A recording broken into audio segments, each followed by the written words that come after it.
Mathieu, il nous appelle de Communet, dans le Rhône. Il est chef de cuisine et il est en situation d'obésité. Bonjour.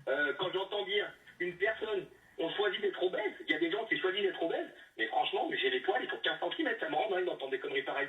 J'ai juste une question à poser à M. Doux. Si demain M. Doux a la grippe, on lui dit « Ah, donc vous avez la grippe, vous allez payer deux billets d'avion », il va dire oui.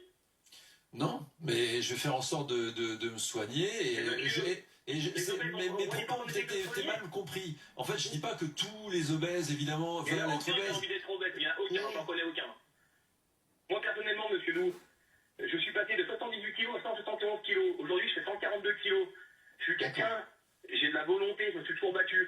J'ai fait des cures, j'ai fait des régimes, je fais du sport. Malheureusement, cette obésité revient toujours. Aujourd'hui, on est discriminés en permanence, les obèses. Vous êtes obèse, c'est de votre faute. Vous êtes des gros porcs, vous faites que manger. Encore une fois, j'ai toujours les mêmes arguments. La société, elle crée les obèses. Et une fois qu'il y a les obèses, on ne peut plus s'en occuper. J'ai une dernière question. Si quelqu'un qui a un cancer, on va lui dire « Monsieur, vous avez un cancer ?»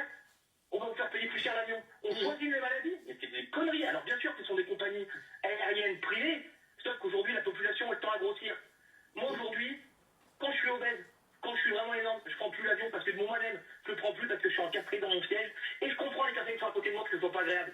Mais aujourd'hui, on est constamment discriminés et ça continue. Heureusement qu'il y a Fred Hermès qui a un peu d'humanité dans cette émission, parce que franchement, et Estelle Denis aussi, j'ai bien aimé ce que vous avez dit aujourd'hui, parce que vous n'avez pas dit les mêmes choses la dernière fois.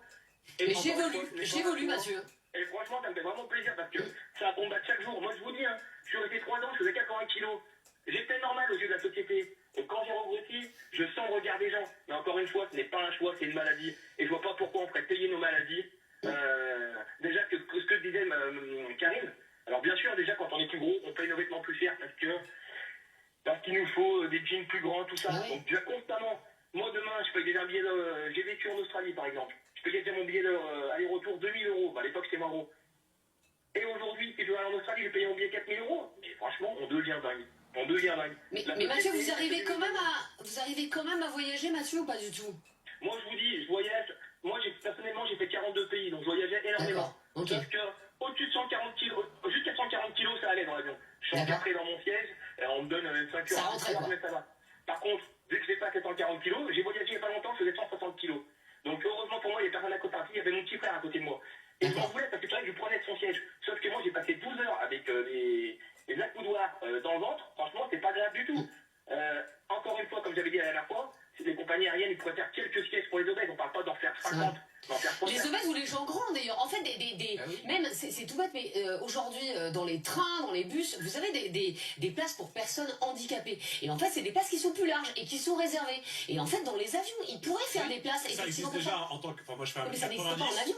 On me propose aussi dans l'avion, mais de payer 30 € de plus, 50 € de plus, 100 € de plus pour avoir. Non, pas en business, pour avoir. Non, pour au niveau des jambes, pour avoir de l'espace devant moi. Mais ça me coûte plus ou cher. des issues de sécurité. Oui, mais donc tu vois, tu payes plus. Et c'est ce que je disais aussi à Mathieu, et on veut pas du tout vous stigmatiser. Moi, j'ai des amis qui sont très grands, et ben ils vivent l'enfer quand ils prennent l'avion. Ils n'ont pas les moyens, effectivement, de se mettre en premium, économie, business. Et donc, quand tu fais 1m85, j'ai une copine qui fait 1m85, alors évidemment, elle prend toujours un couloir, mais c'est un enfer. Parce qu'il y a plein de moments où tu es complètement recroquevillé, tu dois être voûté dans ton siège pour finalement essayer de faire rentrer tes jambes. Et ces gens-là n'ont pas choisi non plus de faire cette taille-là, être aussi grand. Ben, ils voyagent, c'est compliqué. Et vous